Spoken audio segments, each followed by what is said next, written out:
Hello everyone, कैसे हैं आप सब। स्वागत है आपका एमके क्लासेस में। तो history of Jammu and Kashmir MCQs हम कर रहे थे और इसके अभी तक हम 20 एमसीक्यूज़ पहले 2 वीडियोस में कंप्लीट कर चुके हैं। आज का थर्ड पार्ट है जिसमें हम 20 से 30 एमसीक्यूज़ की सीरीज़ करेंगे। यानी कि नेक्स्ट 21 से 30 एमसीक्यूज़ करेंगे। जो नेक्स्ट 10 एमसीक्यूज़ हैं उनको कवर करेंगे आज हम। तो आइए हम क्वेश्चंस पर मूव करते हैं। जो भी चैनल पे न्यू है दोस्तों, चैनल को सब्सक्राइब कर दीजिए। आपको ये पीडीएफ हमारे टेलीग्राम चैनल पर मिल जाएगी एक बार हमारे 50 क्वेश्चंस की सीरीज़ जैसे ही कंप्लीट होती है। तो आज का क्वेश्चन हमारा है 21। ये रहा 21 क्वेश्चन आपके सामने। The famous king who founded the old city of Pandrethan at a short distance of modern Srinagar was. देखिए, आप सबको पता है कि 2 टाइप्स की सिटी जो है वो श्रीनगर में फाउंड की गई थी। एक तो थी ओल्ड सिटी ऑफ श्रीनगर, ठीक है, और एक तो थी modern city of Srinagar. Old city की बात करूं तो ओल्ड सिटी का नाम था पांड्रेथन, ठीक। और इसके फाउंडर कौन थे? वो थे किंग अशोका। वहीं पर जो मॉडर्न सिटी थी, मॉडर्न सिटी का नाम क्या था? पर्वसेनपुरा। और इसके फाउंडर कौन थे? अभी हमने कल पढ़ा है, पर्वसेन, ठीक है। पर्वसेना इसके फाउंडर थे। तो अभी हमसे क्या पूछा जा रहा है कि पांड्रेथन के फाउंडर कौन थे? वो थे किंग अशोका। ये आपको दोनों पता होना चाहिए, ओल्ड सिटी भी और मॉडर्न सिटी भी। तो ओल्ड सिटी के बारे में पूछा कि जो ओल्ड सिटी ऑफ पांड्रेथन थी उसको फाउंड किसने किया था? तो वो किए थे king Ashoka. Option D is the right answer. Okay, next question पे हम मूव करते हैं। क्वेश्चन नंबर 22 आपके सामने। The first king of Kashmir who prohibited slaughter of animals even for sacrificial purpose was। देखिए, वो फर्स्ट किंग कौन थे कश्मीर के जिन्होंने जानवरों की बलि पर रोक लगा दी थी? जिन्होंने जानवरों की बलि पर रोक लगा दी थी। चाहे आप उसको मतलब मार रहे हो या फिर बलि के लिए भी उस पर रोक लग चुकी थी। किसी भी टाइप की स्लॉटर ऑफ एनिमल्स पर रोक लग चुकी थी। वह कौन से फर्स्ट किंग थे? तो वो थे option A, Meghavarsha. Meghavarsha is the right answer. ये वो किंग थे जिन्होंने जानवरों की बलि पर या फिर उनको किसी भी तरह से उनको काटने पर या मारने पर वह वो रोक लगा दी थी। 23rd क्वेश्चन है, which of the following was the first neolithic site to be discovered in Kashmir? आपको पता होना चाहिए। हमने डिस्ट्रिक्ट्स ऑफ जब जम्मू एंड कश्मीर जब हमने history of Jammu and Kashmir पढ़ा था उसी में दोस्तों हमने, आप सभी को याद होगा, फर्स्ट पार्ट में ही फर्स्ट न्यूलिथिक साइट को डिस्कस किया था। तो ये सब क्वेश्चन दोस्तों वही हैं, थोड़े से घुमा फिरा के भी नहीं पूछे जाते हैं आपको।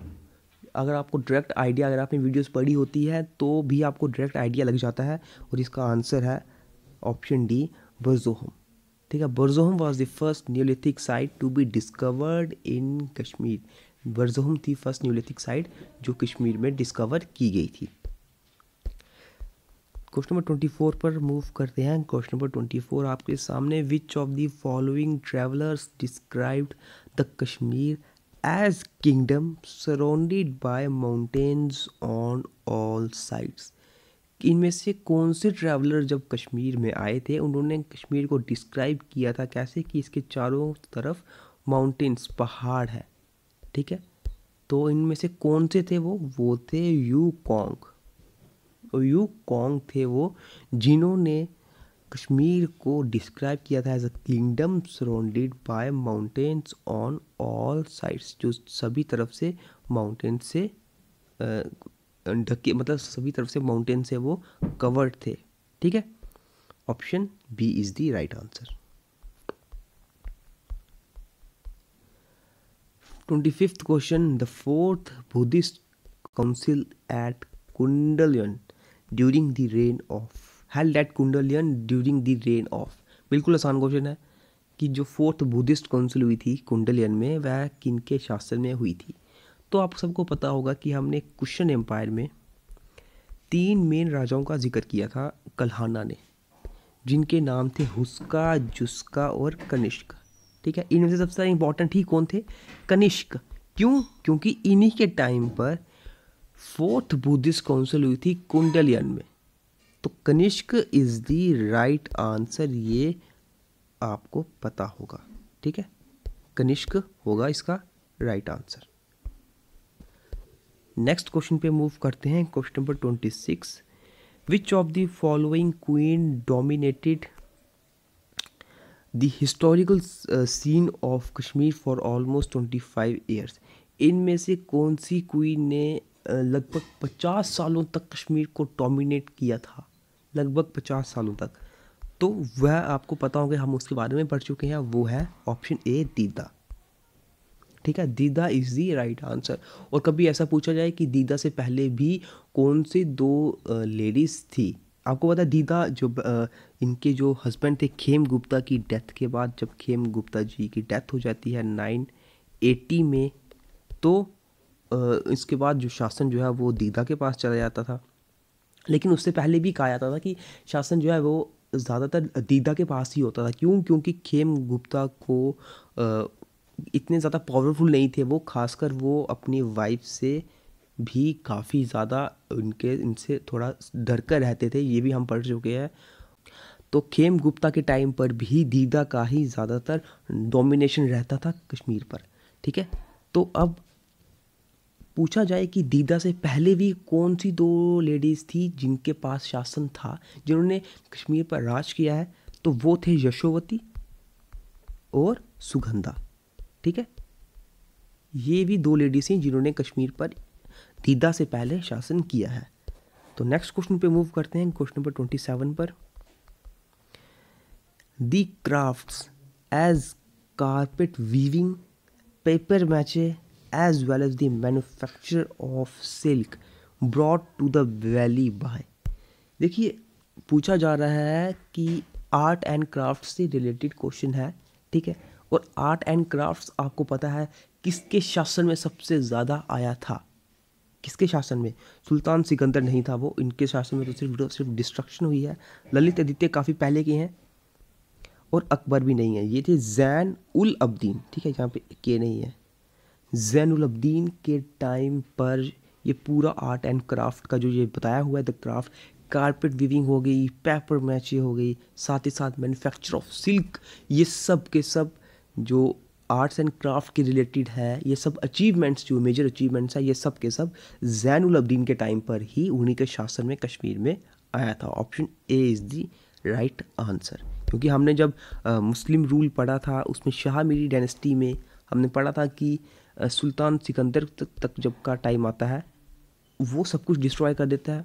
ठीक है, सुल्तान सिकंदर तो मैक्सिमम चीज़ें डिस्ट्रॉय कर देता है। तो उस सब को रिस्टोर करने के लिए ज़ैनुल अब्दीन आते हैं और ज़ैनुल अब्दीन कश्मीर को फिर से रिस्टोर करते हैं, जिसमें वो टेम्पल्स, श्राइन्स, इन सब को फिर से रिस्टोर करते हैं। साथ ही साथ जितने भी आर्ट एंड क्राफ्ट, नए आर्ट एंड क्राफ्ट को वो वहाँ पर लाते हैं। ठीक है, और पश्मीना शॉल के लिए भी हमने पढ़ा था कि तिब्बत से खासकर उन्होंने जो स्किल्ड लोग होते हैं, स्किल्ड पर्सन्स, उनको बुलाया था पश्मीना शॉल के लिए। ठीक है, तो इसके बाद 28th क्वेश्चन आपके सामने। The members of the constituent assembly of Kashmir in 1951 elected on the basis of. जो मेंबर्स थे कंस्टिट्यूएंट असेंबली के, ये पूछा जा रहा है कि 1951 में जो कंस्टिट्यूएंट असेंबली हुई थी कश्मीर में, उसके मेंबर्स किस बेसिस पर इलेक्ट हुए थे? किस बेसिस पर उसके मेंबर्स, उनके मेंबर्स जो थे कंस्टिट्यूएंट असेंबली में मेंबर्स इलेक्ट हुए थे? तो वो इलेक्ट हुए थे option C, universal adult franchise के बेस पर। यूनिवर्सल एडल्ट फ्रेंचाइज के बेस पर the members of the constituent assembly of Kashmir in 1951 elected. 29th question. The JNK bank was established in. JNK bank कब एस्टिब्लिश हुआ था? तो सब ने पढ़ा है, हम सब ने ये डिस्कस किया था हरि सिंह जी के टाइम पर। ठीक है, ये बैंक एस्टिब्लिश किया गया था। हरि सिंह का शासन कब से कब तक आया? 1925 से 1948 तक इनका शासन रहा है। ठीक है, हरि सिंह जी के टाइम पर JNK बैंक की स्थापना हुई है, और इसका जो हेड क्वार्टर था वो कहाँ था? श्रीनगर में। ठीक है, श्रीनगर में इसका हेड क्वार्टर है। और कब स्थापना हुई थी जे.एन.के बैंक की? 1938 में। Option C is the right answer. Last question आज का, who was the first Afghan governor of Kashmir? पहला अफगान गवर्नर कौन था कश्मीर का? 4 ऑप्शंस दिए गए हैं, अब्दुल्ला खान, इशफक, अब्दुल हसन, सुखजीवन या कासिम खान। फर्स्ट गवर्नर किसको बनाया गया था दोस्तों? तो अहमद शाह अब्दाली के द्वारा। आप सबको पता होना चाहिए, इन्होंने जो अपनी तरफ से जो बेस्ट कमांडर भेजा था कश्मीर को हथियाने के लिए, तो वो थे अब्दुल्ला खान इशाक, ठीक है। और इन्हीं को ही अहमद शाह अब्दाली ने फर्स्ट गवर्नर ऑफ कश्मीर बनाया था, ठीक है। अब्दुल्ला खान इशाक को ही फर्स्ट गवर्नर ऑफ कश्मीर इन्होंने बनाया था। तो यही है फर्स्ट गवर्नर ऑफ कश्मीर। और बात की जाए कि अफगान रूलर कितने गवर्नर्स ने वहाँ पर शासन कर दिया था? 28 सूबेदार्स ने, 28 गवर्नर्स ने, ठीक है। Option A is the right answer. तो दोस्तों ये थे आज के 30 क्वेश्चंस। आज के नेक्स्ट 10 क्वेश्चंस, 30 क्वेश्चंस तक हमारी ये सीरीज़ हो चुकी है। अभी हम नेक्स्ट 2 सीरीज़ इस पर और लाएंगे ताकि आपके 50 क्वेश्चंस इस पर MCQs पूरे कंप्लीट हो जाएं और आपका ये पूरा टॉपिक आपको कवर हो जाए, ठीक है। तो बेस्ट अच्छी चीज़ यही रहती है कि अगर आप हर दिन history of Jammu and Kashmir पढ़ रहे हैं, तो जितनी ज़्यादा बार आप उसको पढ़ोगे उतनी ही ज़्यादा बार आपको वो रिवाइज होगा और ऐसे MCQs आपको आप सेकंड्स में इन MCQs का ऑप्शन जो है वो टिक करके आ जाओगे। तो जितना ज़्यादा हो सके रिवाइज़ कीजिए। इसी के साथ geography of Jammu and Kashmir भी चल रही है, उसको भी करते रहिए, उसको भी रिवाइज़ करते रहिए। उसकी PDF भी हम आपको जल्दी प्रोवाइड कर देंगे एक बार हमारा टॉपिक कंप्लीट हो जाए। नेक्स्ट 2 वीडियोस में आपका geography of Jammu and Kashmir भी कंप्लीट हो जाएगा। आज का पार्ट जो geography of Jammu and Kashmir के लिए आएगा, उसमें हम 2 पार्ट्स, क्लाइमेट्स एंड क्रॉप्स, दोनों पार्ट जम्मू एंड कश्मीर के कंप्लीट कर देंगे। तो थोड़ा सा बड़ा वीडियो रहेगी आज आपकी, लगभग 35 मिनट तक की वीडियो रहेगी। लेकिन इसमें फ़ायदा आपको ये होगा कि आपके 2 पार्ट्स, क्लाइमेट भी कंप्लीट हो जाएगा और crop of Jammu and Kashmir भी कंप्लीट हो जाएगा। और ये इस वीडियो के बाद आपको कहीं पर जाने की ज़रूरत नहीं होगी, इतना मेरा वादा है। तो मिलते हैं फिर आपसे अब नेक्स्ट वीडियो में, जिसमें हम नेक्स्ट 31 से 40 तक के MCQs की सीरीज़ आपके लिए history of Jammu and Kashmir के लिए लेकर आएंगे।